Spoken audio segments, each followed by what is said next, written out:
Hello friends, welcome to my YouTube channel Shiv Vastu analysis. दोस्तों, आप सबका स्वागत हमारे इस एपिसोड में। फ्रेंड्स, आज का जो हमारा एपिसोड है ये वास्तु रेमेडी पे डिपेंड है। जो कई ऐसे एपिसोड आपने देखे होंगे, इसमें आपने विभिन्न प्रकार की बहुत सारी वास्तु रेमेडी देखी है। आज जो हम एक वास्तु रेमेडी लेने जाने के, वो जो हमारा वैदिक वास्तुशास्त्र है, जो हमारे शास्त्रों से एक ऐसा यंत्र है जिसको वास्तु दोष निवारण यंत्र कहते हैं। फ्रेंड्स, आपने कई प्राचीन घरों में देखा होगा, या आपके घर के अंदर भी आपने मंदिर में कई बार देखा होगा, तो वहाँ पे पीतल पे या कॉपर पे या ऐसी कोई प्लेट पे, पंचधातु की प्लेट पे एक यंत्र अंकित किया हुआ होता है, जिसको यंत्र हमारे पूर्वज पूजा करते थे और सालों से हमारे घर के मंदिर में होता है, जिसकी हम पूजा पाठ करने से हमारे घर के अंदर कोई भी प्रकार की नेगेटिविटी नहीं स्थापित होती। ये यंत्र अगर सिद्ध किया हुआ है, रिद्धि सिद्धि किया हुआ है, तब जब किया हुआ है, तो ये यंत्र बहुत ही प्रभावशाली है। फ्रेंड्स, वास्तु के हिसाब से हम बात करेंगे कि हमारे घर के अंदर जो वास्तु है वो ज्योतिष यानी एस्ट्रोलॉजी के साथ भी कनेक्टेड है, क्योंकि हमारे वास्तु के अंदर 16 जोन आते हैं और शास्त्र के अंदर हम देखेंगे ज्योतिष शास्त्र में तो 9 ग्रह और 12 राशि आती है। तो ये 16 जोन के अंदर पर्टिकुलर एक ग्रह है और एक राशि का वास है, जिसे हमें एस्ट्रो वास्तु कहते हैं। हम ईशान कोण की बात करेंगे तो वैदिक वास्तु के हिसाब से ईशान कोण के अंदर गुरु ग्रह का वास है। नॉर्थ ईस्ट जोन के अंदर गुरु ग्रह का वास है। वहाँ पे गुरु संबंधित कोई भी परेशानी आपकी लाइफ के अंदर है, सबसे पहले तो आप ये देखेंगे आपके घर के अंदर एजुकेशन की कमी है, या आपके पास पैसे होने के बावजूद आपके बच्चे पढ़ नहीं रहे, तो ईशान कोण में डिस्टर्बेंस है। दूसरा, आपके घर के अंदर वंश वृद्धि बढ़ नहीं रही, संतान प्राप्ति नहीं हो रही, आपके घर के अंदर जो संतान प्राप्ति के योग है वो भी नहीं आ रहे अस्तित्व में, और ज़्यादातर वहाँ मिस कैरेज देखे जाते हैं, तो वहाँ पे ईशान कोण में कोई भी डिस्टर्बेंस देखा जाता है। अगर ये मेरी वीडियो कोई वास्तु कंसल्टेंट देखता होगा तो वो तुरंत जज कर लेता होगा कि मैं क्या कहना चाहता हूँ। तो एस्ट्रो वास्तु के हिसाब से ईशान कोण की शुद्धि के लिए हम वहाँ पे सर्च करते, तो ईशान के अंदर टॉयलेट नहीं होना चाहिए, किचन नहीं होना चाहिए, सीढ़ियाँ नहीं होनी चाहिए, सेफ्टी टैंक नहीं होनी चाहिए, खड्डा नहीं होना चाहिए, या यहाँ पे वो कोना कटा हुआ या ऊंचा भी नहीं होना चाहिए। इसी तरह हम नैऋत्य कोण की बात करेंगे तो एग्जैक्टली ईशान कोण के बाद हम नैऋत्य कोण पे डिस्कस करेंगे। तो ये जो नैऋत्य कोण है वो हमारा रिलेशनशिप का कोण है। अगर आप कोई बिजनेस चला रहे हो और बिजनेस के अंदर रिलेशनशिप की प्रॉब्लम है, दो पार्टनर हैं, उनमें मन मुटाव है, मनभेद आ रहा है और बिजनेस नहीं कर पा रहे, अलग होना चाहते हैं, तो आप किसी भी पार्टनर के घर पे देखोगे तो वहाँ पे जो नैऋत्य कोण है, जहाँ राहु ग्रह का वास है, वो वहाँ पे अगर जाके आप सर्च करोगे तो वहाँ पे भी आपको रसोई मिलेगी। वो कोना आपको बहुत ही नीचा मिलेगा, खड्डा मिलेगा, उधर वाटर टैंक मिलेगी। ये वास्तु के अंदर डिफॉल्ट सब फिक्स है। अगर अच्छा कंसल्टेंट खाली एक बार वास्तु की स्टडी कर ले कि भाई ये वास्तु के अंदर ये इफेक्ट है, तो क्लाइंट के घर यही इफेक्ट होगी, या फिर वो क्लाइंट की अच्छी तरह बात समझे, सुने, उसको टेपिंग करके फिर घर पे आके उसको रिकॉर्ड करके शांति से सुनेगा घर पे आके, तो एक एक बात में क्लाइंट की एक प्रॉब्लम्स के अंदर उसको अपना वो जो वास्तु की स्टडी है ना, वो एकदम क्लियर हो जाएगी, और वो बैठा बैठा कह सकता है कि आप इतनी रेमेडी कर लीजिए तो आपके घर के अंदर इफेक्ट आएगी। तो ये जो वास्तु है ना, इतना जटिल नहीं है। आज की बहुत सारी हमारी वीडियो है, मैंने भी खुद इसको आपको ऐसी साइंटिफिक इश्यू के साथ पेश करता हूँ कि साइंटिफिक इंस्ट्रूमेंट के साथ, तो आप भी यहाँ पे थोड़े जटिल हो जाते हो कि क्या ये इतना प्रॉब्लम्स वाला मेरा घर है, क्या ये सब चीज़ देखना होता है। पर जो साइंटिफिक इंस्ट्रूमेंट है ओरा स्कैनर, वो आपकी लैंड की चेकिंग के लिए है, और जो बना हुआ वास्तु है उसकी चेकिंग की, उसकी एनर्जी के चेकिंग के लिए है। अगर आपका बना हुआ वास्तु समझो वैदिक वास्तु के हिसाब से अगर वास्तु दोष है, तो स्कैनर से आप चेक कर सकते हो कि वहाँ की ऊर्जा कैसी है। अगर वो एक बार ऊर्जा ज़्यादा भी मिल गई आपको, पर अगर वैदिक वास्तु डिस्टर्ब है, तो जब तक आप उसकी नहीं ट्रीटमेंट करोगे तो वो ऊर्जा कुछ काम की नहीं है। और जो साइंटिफिक ऊर्जा है, जो हमारे जमीन के निचले स्तर से जो फ्रीक्वेंसी जो रन हो रही है, जिसको हम जियोपैथिक स्ट्रेस लाइन कहते हैं, जो उसकी फ्रीक्वेंसी है, ये भी डिपेंड है साइंटिफिक इंस्ट्रूमेंट जो ओरा स्कैनर की डिटेक्शन पे। अगर ओरा स्कैनर नहीं है तो वो एनर्जी को हमको देखने की जरूरत भी नहीं है। कई हमारे व्यूअर्स है जो एक कंसल्टेंट है, बहुत अच्छी कंसल्टिंग प्रैक्टिस कर रहे हो, तो उनके पास स्कैनर नहीं है, तो वो एल रोड से चेक करते हैं। एल रोड से भी आपको वो फ्रीक्वेंसी प्राप्त हो सकती है, खाली आपको प्रैक्टिस की और नॉलेज की जरूर होनी चाहिए। तो कुल बात ये बात है, अगर आपके घर के अंदर कोई भी प्रकार का वास्तु दोष है, समझिए कि आप कई दिनों से पैसे संबंधित प्रॉब्लम्स फेस कर रहे हैं, क्योंकि अभी का जो कार्ड चल रहा है, जो अभी समय चल रहा है, यहाँ पे जॉब छूटने की और जॉब नहीं मिलने के बहुत चांसेस हो गए, और छोटी बड़े बिजनेसमैन तो यहाँ पे खत्म ही हो गए, क्योंकि अभी इतनी सारी मंदी चल रही है, इतनी सारी ऐसी प्रॉब्लम्स चल रही है, बीमारियां भी इतनी चल रही है कि बिजनेस तो एक किनारे पे आ गया, किसी का भी बिजनेस नहीं चल रहा। तो हम ये चीज को लेकर वास्तु सुधारने बैठेंगे तो इसमें कुछ रिजल्ट नहीं आने वाला, क्योंकि ये तो अभी एक मानव सर्जित प्रॉब्लम है। जैसे जैसे समय चेंज होगा हमारी प्रॉब्लम सॉल्व होगी। पर मैं उन व्यूवर्स के लिए आज की ये वीडियो पेश करना चाहता हूं जो कई सालों से एक चीज के लिए तरस रहे, या वो एक रिलेशनशिप हो, या वो क्या इनकम सोर्सेस हो, या सेविंग हो, या संतान प्राप्ति हो, या अच्छा एजुकेशन हो। आज किसी ना किसी घर के अंदर आप देखोगे तो मेरी खुद की पर्सनल स्टडी है कि घर के अंदर, हर किसी के घर के अंदर नैऋत्य कोण बिगड़ा होगा। यहाँ वहाँ पे एंटी एक्टिविटी होगी, एंटी कलर होगा या एंटी एलिमेंट होगा। तो एंटी एक्टिविटी के वहाँ पे शौचालय बन गया, किचन बन गया, खड्डा बन गया, वहाँ पे नैऋत्य कोण कटा हुआ है, यहाँ से साइंटिफिक जियोपैथी जा रही है। तो ये जर्नली हर किसी के घर में आपको दिखाएंगे। या फिर वहाँ पे ब्लू कलर हो गया या ग्रीन कलर हो गया, ये भी आप कई घरों में प्रैक्टिस के दरमियान देख लूंगे। तो वहाँ पे जो राहु, हमारा जो राहु जो ग्रह एस्ट्रो वास्तु के हिसाब है, वहाँ पे राहु ग्रह की शुद्धिकरण के लिए, तत्व शुद्धि के लिए और वहाँ के पितृ दोष निवारण के लिए, यहाँ पे भी एक पितृ दोष इनडायरेक्टली वास्तु के जन्य हमें प्राप्त हो रहा है।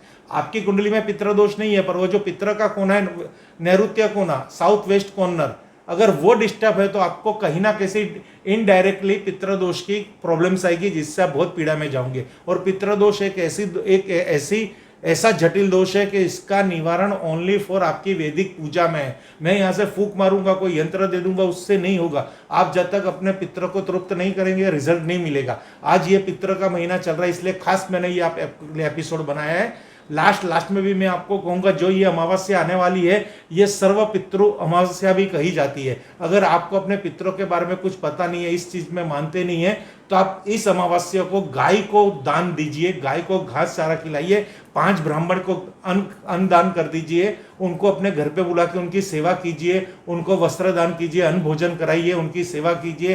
5 कन्या को आपके घर पे आके उनकी सेवा कीजिए, पूजा कीजिए, उनको धन दान दीजिए और अन्न भोजन कराइए। तो इससे क्या होगा, जो आपके पितर है वो भी तृप्त हो जाएंगे। और ये एक बहुत ही क्या कहते हैं सिस्टमेटिक सिस्टम है। अगर आप किसी की संतुष्टि करोगे, किसी को जो चाहिए, या किसी को कई बार ऐसा तो किसी को पैसा या अन्न कुछ नहीं चाहिए, उसको एक हेल्प चाहिए कि मेरा ये एक फॉर्म भर दो। आप कहीं पे भी जाओगे, कोई भी सरकारी ऑफिस में, तो कोई एक इंसान भटक रहा रहता है, थोड़ा वो पढ़ा लिखा नहीं है कि हमारा फॉर्म भर दो, हम कोई फॉर्म नहीं भरते उनका। अगर आप उनकी सेवा कर लोगे तो उससे जो आपको पॉजिटिविटी प्राप्त होगी ना, वो आपके भाग्य को बदल देगी। पैसा लगाने से कभी धन नहीं मिलता, पैसा लगाने से, पैसा यूज करने से भी कभी मन की शांति नहीं मिलती। अन्न धन के दान से भी कुछ भी नहीं होता, वस्त्र दान से भी नहीं होता। किसी की तृप्ति, किसी को भी क्या चाहिए उसकी तृप्त करने से हमें बेनिफिट मिलते हैं। तो आज हम आपको बताएंगे, आपके घर के अंदर ईशान कोण डिस्टर्ब है, आप हेल्थ वेल्थ से डिस्टर्ब हो, नैऋत्य कोण डिस्टर्ब है वास्तुजन्य, तो आप रिलेशन से डिस्टर्ब हो, वायु कोण आपको सपोर्ट नहीं है, आपकी ऐसी मुकाम आ गई कि आपको कोई सपोर्ट नहीं कर रहा, और अग्नि कोण में पैसे की समस्या, ये तो आपने हमारी हर वीडियो देखी होगी। अगर किसी के घर के अंदर 1 से ज्यादा 5 वास्तु दोष है, अगर वो कुछ नहीं कर पाता, रेंटेड मकान है, मकान चेंज करेगा और कहीं उसको डिपॉजिट देनी पड़ेगी, डिपॉजिट हाई लेवल की होगी, नहीं दे पाएगा, यानी वो इसी वास्तुजन्य मकान में रहेगा, तो क्या उसकी लाइफ ब्लॉक हो जाएगी? क्या वो प्रगति नहीं कर पाएगा? ऐसा कभी आपने देखा है? नहीं। यहाँ पे आपको एक बहुत ही नॉर्मल विधि करनी है। आपको तो एक पितृ शांति के लिए के घर के अंदर एक पितृदेव की फोटो लगा दो, नैऋत्य कोण को थोड़ा साफ कर दीजिए, ईशान कोण को थोड़ा साफ कर दीजिए, वहां थोड़ा देख लीजिए। कहीं पे भी आपको समझ नहीं आता, मेरा कॉन्टैक्ट नंबर है, तुरंत फोन कीजिए, मैं आपको संपर्क में हूं। मैं आपके 24 घंटे आपको मेरे से जो भी गाइडेंस मिलेगी वो आपको मैं दे दूंगा। अब इस सब की प्रॉब्लम्स के लिए एक सबसे बढ़िया है शिव पूजा करने से भी आपके हर समस्या का समाधान होगा। अगर आपके कस्बे में, आपके शहर के अंदर आसपास कोई भी शिव मंदिर है, अभी जो ये पीरियड चल रहा है, अगर मंदिर नहीं खुल रहे, तो आप घर के अंदर अगर शिवलिंग को भी स्थापित करोगे, रोज उसको दूध जल का अभिषेक करोगे, काले तिल चलाओगे, तो आपके पितृलोक में तृप्त हो जाएंगे, जिससे आपको इतना सारा आशीर्वाद मिलेगा। तो वास्तु तो एक बाजू रह जाएगा, आपकी प्रॉब्लम सोल्व हो जाएगी। अब आज हमारा जो मुख्य टॉपिक है कि ऐसा वास्तु है, पितृ दोष भी है, ईशान का भी दोष है, बहुत सारे दोष है, बच्चे पढ़ नहीं रहे, पैसा नहीं टिक रहा, तो हम क्या करें? तो आपको एक मार्केट से या फिर हमारी संस्था से एक यंत्र मिल जाएगा, जिसको हम कहते हैं संपूर्ण वास्तु यंत्र। ये पूरा संपूर्ण वास्तु यंत्र है। अगर आप इसके मध्यम में देखोगे तो एक वास्तु यंत्र है, ऊपर यंत्र है, राइट साइड यंत्र है, यानी चारों दिशा में यंत्र बने हुए। ये चारों यंत्र चारों दिशा के देवों के हिसाब से बने हुए हैं कि ये यंत्र आपकी लाइफ के अंदर क्या क्या प्रभाव डालेंगे। और इसके अंदर ये यंत्र पंचधातु की प्लेट पे गोल्ड प्लेटेड है, और ये यंत्र सब खुदे हुए हैं। ये प्रिंटेड यंत्र नहीं है, इसको पहले कार्विंग करते हैं। कोई भी यंत्र होगा जो उपसा हुआ होगा और खुदा हुआ होगा तो ही रिजल्ट देगा, प्रिंटेड यंत्र कभी रिजल्ट नहीं देंगे। अब इसमें आपको वास्तु देवता यंत्र बीच में प्राप्त मिल जाएंगे। फिर यहाँ पे अलग अलग यंत्र है, ये यंत्र को आप स्टडी करोगे, जैसे यहाँ पे ये जो यंत्र है ये है आपका राहु यंत्र है, फिर शनि यंत्र है, राहु यंत्र, केतु यंत्र, फिर यहाँ पे चंद्र यंत्र, हर यंत्र यहाँ पे बने हुए, मंगल यंत्र, गायत्री यंत्र, सब यंत्र की उपासना करने के बाद आपको जो फल प्राप्त होने वाला है, अगर एक यंत्र आपके घर के अंदर होगा स्थापित, या आप इसको ईशान कोण में रख दीजिए, आपके घर के मंदिर में रख दीजिए, नित्य इसकी सेवा कीजिए, इसका दर्शन कीजिए, पूजन कीजिए, इसके दर्शन मात्र से आपके दोष निकल जाएंगे। क्योंकि इसके अंदर कुबेर यंत्र भी है। कुबेर यंत्र संपूर्ण लक्ष्मी प्राप्ति के जो संजोग होते हैं, अगर हमारी एज 30 माइनस है यानी 30 साल से नीचे है, तो हमें हमेशा लक्ष्मी जी के यंत्र की उपासना करने की, श्री यंत्र की उपासना करने की, क्योंकि हमारे घर में लक्ष्मी आए। और कुबेर यंत्र की स्थापना 45 प्लस, क्या अभी हमारी जो कमाने की जो एज है वो प्लस में होने वाली है, यानी खत्म होने वाली है, हम रिटायरमेंट शिप की तरफ जाएंगे, तो हम इतना धन एकत्रित कर ले कि हमारी रिटायरमेंट एकदम बेस्ट जाए। तो कुबेर यंत्रों के राज है, कुबेर भंडारी है, कुबेर धन प्राप्ति के, कुबेर धन संरक्षण के देवता है, खजांची है। इनकी उपासना करने से, इनका नित्य दर्शन करने से, इनके वाइब्रेशन लेने से आपको बहुत समृद्धि प्राप्त होगी। और जो पैसा आपने लाइफ में जोड़ा है, जो भी जोड़ा है, वो आपके अनवांटेड मेडिकल मेंटेनेंस के खर्च के बिना सेविंग रहेंगे और उससे आपका जीवन निर्वाह चलता रहेगा। और श्री यंत्र लक्ष्मी को खींच के लाएगा, पैसा बनाने का यंत्र है। इसी तरह भी हम बात करेंगे कि इसके ऊपर बना हुआ है गणेश यंत्र। ये यंत्र देखिए एक ही लाइन में बने हुए हैं, और लास्ट में जो यंत्र है वो बहुत ही प्रभावशाली यंत्र है, मंगल यंत्र। मंगल यंत्र जमीन जायदाद का स्टोरेज का यंत्र। अगर आपके पास पैसा है, इसको आप कहीं पे इन्वेस्ट करना चाहते हो, अगर वो इन्वेस्ट नहीं कर पा रहे, तो वो पैसा कभी ना कभी उसका लॉसेस है। क्योंकि पैसा नहीं, पैसा कभी पैसे का झाड़ नहीं बनता, उससे खरीदी हुई चीजें हमें बेनिफिट देती है। और जो गणेश यंत्र यानी लक्ष्मी प्राप्त करने में जो भी विघ्न आएंगे वो गणेश जी दूर करेंगे। कुबेर यंत्र प्राप्त लक्ष्मी को संरक्षण करेंगे। और यहाँ पे इन्वेस्टमेंट के लिए हमारे लिए मंगल यंत्र, जो प्रॉपर्टी का काम करते हैं, जो प्रॉपर्टी से कनेक्टेड है, वो मंगल यंत्र की अगर पूजा करेंगे, नित्य दर्शन करेंगे, सेवा करेंगे, तो उनको बहुत ही फायदा होगा। और ये सब यंत्र इर्द गिर्द घूम रहे हैं हमारे वास्तु देवता यंत्र की आसपास। अगर वास्तु क्लियर है तो ये सब कुछ आपको प्राप्त होगी। वास्तु में कोई डिस्टर्बेंस है तो इसके नित्य दर्शन पूजन पाठ से सर्वदोष की निवारण हो जाएगा। इसमें हम बात करेंगे सरस्वती यंत्र, महाकाली यंत्र, ऐसे बहुत सारे यंत्र। यहाँ पे राहु शनि यंत्र है, फिर यहाँ पे बगलामुखी यंत्र है, जिसके बहुत सारे दुश्मन हो चुके हैं। उन दुश्मन से उनको जो सेफ्टी चाहिए, उनको माँ बगलामुखी यंत्र की भी उपासना करने को कहा जाता है। जो आपको बगलामुखी यंत्र की उपासना करने से आपको बहुत ही बेनिफिट मिलता है। फ्रेंड्स, ये यंत्र आप कहीं से भी मंगवा सकते हो। इसकी क्या पूजा पाठ है वो आप इसको नित्य दर्शन करो, सेवा करो, भोग धराओ, दिया बत्ती करो, जो भी आप जर्नल करते हो उसी को करना है, पर श्रद्धा पूर्वक करना है। अगर आप मंदिर में जाते हो, 100 ग्राम मिठाई चढ़ते हो या 1 किलो मिठाई चढ़ाते हो, वहाँ पे काउंटिंग नहीं है, आपके भाव पे है। और जो नित्य है, नियम से ही प्रभु प्रभावित होते। तो इस यंत्र की उपासना करने से आपको बहुत सारे अनचाहे, अनवांटेड जो आपके खर्चे हैं, और जो हमने सोचा नहीं है वो समस्या आती है, और जो हमने सोचा है वो काम पूरे नहीं होते।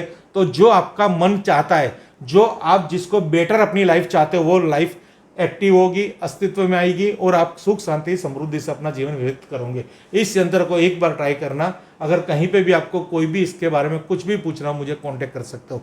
हर हर महादेव, हर हर महादेव, हर हर महादेव।